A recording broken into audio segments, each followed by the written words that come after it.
في إحدى اللقاءات التلفزيونية يعني وصلت بيه الحال إن هو راجل قاعد يعيط وقاعد يبكي، لأن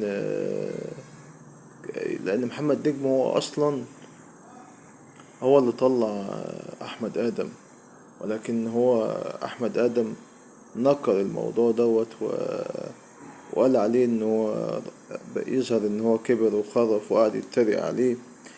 فمش هقول إن هو سبحان الله يعني، انت عملت خير هتلاقي خير، عملت غير كده هتلاقي يعني.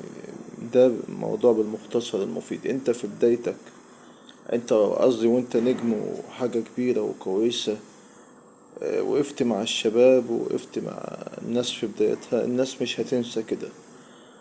ولو الناس نسيت ربنا سبحانه وتعالى مش هيسيبك.